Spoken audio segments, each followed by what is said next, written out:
The First Testament of Arcanus and Veritas. Symphonie numéro 1. Segment sinfonique. D. Tema del segmento: alzarsi, get up. Tonica principale del capitolo: Fa F. Progressione musicale principale del capitolo: ciclo diminuito cromatico minore. Suite sinfonico D. 2. Fantasia, andante sostenuto e curioso, le parole di nessuno, L. Muri contro la libertà. Compositional form, Chapter Flat 3, Traditional form. Chapter 10. Is this burning an eternal flame? As the darkness of the previous vision faded, Samuel found himself standing in a small ancient temple, the walls flickering with the warm light of an oil lamp. The air was heavy with the scent of frankincense and myrrh, and the distant sound of prayers and chants echoed through the halls. Beside him, Arcanus and Veritas appeared, their forms casting long shadows in the dancing light. Arcanus spoke, his voice soft but clear. Behold, Samuel, a moment of resilience and faith in the face of oppression. Samuel watched as a group of men, their faces lined with determination, carefully poured oil into the lamp, their hands trembling slightly. As they performed the sacred ritual, a cosmic chorus sang the first blessing as they lit a candle. Baruch atah Adonai, Eloheinu melech haolam, asher kitshanu b'mitzvotav, v'tzivanu lehadlik ner shel Hanukkah. Who are they? Samuel asked, turning to Arcanus. They are the Maccabees, a group of rebels who refused to submit to the decrees of King Antiochus IV. The king had forbidden the practice of their faith and ordered the desecration of their temple. But the Maccabees fought back, reclaiming the temple and rededicating it to their faith. Baruch atah Adonai, Eloheinu melech haolam, she'asa nisim la'avoteinu, hayamim hahem b'azman hazeh. Veritas stepped forward, a smile playing at the corners of his mouth, and reached into the lamp, his hand passing through the flame unharmed. When he withdrew it, he held a small perfect sphere of light, which he began to juggle with expert skill.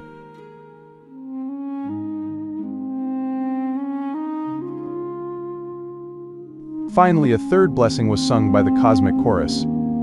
Baruch atah Adonai, Eloheinu melech haolam, she'hecheanu, hikimanu, vehigyanu la'azman hazeh.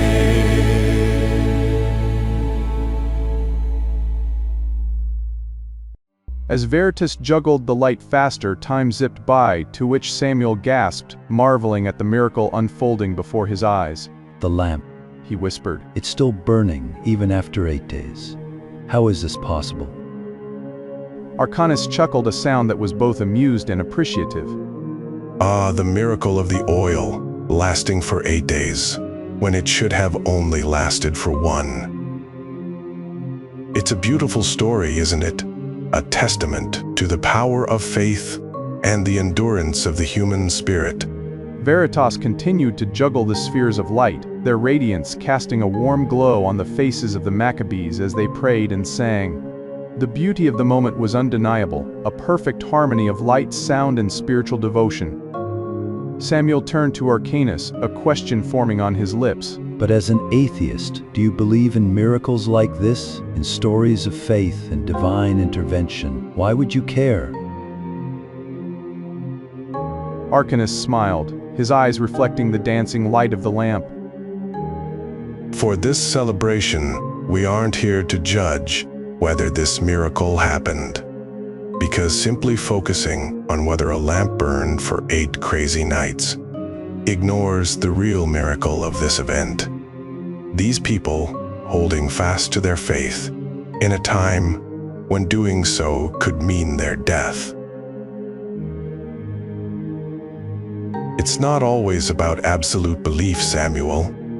Sometimes it's simply about respect for an agreeable idea. Arcanus continued. I may not share their faith. Hell, I may even vehemently disagree with certain beliefs someone may have. But I must admit, I admire the Maccabees for their courage and their conviction. They refused to let anyone dictate what they could or could not believe, even in the face of persecution and death. With the caveat, there is no harm here for this belief. Arcanus then asked, If no harm, why would I take that away from another?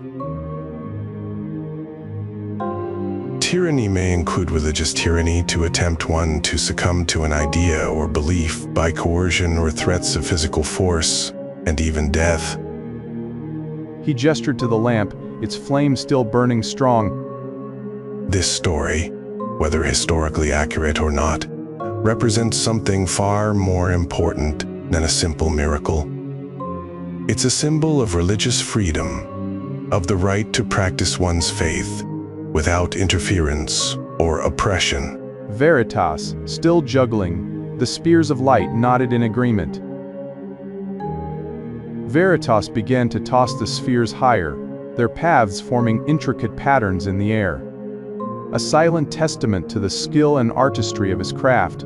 You see, Arcanus continued, I may not believe in their God, but I believe in their right to believe. Just as I have the right to a lack of faith, they have the right to their faith. So long as harm isn't done, it shouldn't bother anyone what another believes. No one, no matter how powerful, has the authority to take that away. Arcanus mused. I realize that for certain believers, I may be providing them with more courtesy than they might show to me. But there is a fundamental principle here. For a society that dictates their belief is just as bad as one that dictates no belief.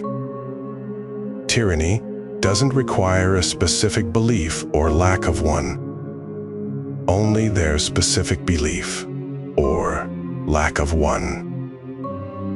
Samuel nodded with understanding dawning in his eyes. So, it's about choice. He said softly, The freedom to choose, the freedom to follow one's own path, to seek truth and meaning on one's own terms, so long as there isn't harm. Arcanus nodded. Exactly. Then he replied, his voice filled with a quiet intensity. And that, my friend, is a miracle worth celebrating. Whether you believe in the divine or not, the miracle of the human spirit, the miracle of liberty itself. That is one miracle that even an atheist can certainly appreciate. Arcanus added, Of course, what constitutes harm is for another topic. For you can bet your ass some faithful can and will claim harm. If one claims disbelief in their belief, or holy text, or criticizes, or even draws their profit, claiming it as harmful. This is only harmful to their control of thought, a rhetorical shield they might seek to use by using one's own principles against them. Interestingly, in the name of their harm of ego, they will use physical harm to silence. But in this case, the topic of harm is not worth exploring. Arcanus laughed, then continued, But trust me, you got quite a journey ahead of you. The idea of limits will be explored. As Arcanus spoke, Veritas began to juggle the spheres of light faster and faster, their paths blurring into a single shimmering orb. With a final dazzling flourish, Veritas caught the shimmering orb in his hand and held it aloft, its radiance casting a brilliant glow throughout the temple. The Maccabees, their faces alight with wonder and joy, bowed their heads in silent reverence. The moment was one of pure transcendent beauty, a testament to the power of faith, the resilience of the human spirit, and the eternal flame of freedom that burns within us all. As the vision began to fade, the temple walls dissolving into mist and shadow, Samuel felt a sense of profound peace settle over him. He knew that he had witnessed something truly remarkable even for one moment, a moment of unity and understanding that transcended the boundaries of belief and disbelief. And as he drifted back into the chaos of his subconscious visions, he realized that this lesson was something he must keep with him always. The power of the human spirit to endure, to inspire, and to illuminate the darkest of times. For in the end, it was not the miracles themselves that mattered most, but the way in which they revealed the common threads of hope, courage, and resilience that bound them all together. Regardless of subjective individual beliefs, or lack thereof, there was a shared humanity. Samuel then realized that the essence of the divine could somehow still be beautifully explained by a paradoxical projected atheist spirit, magician of his subconscious, a true miracle of existence, itself,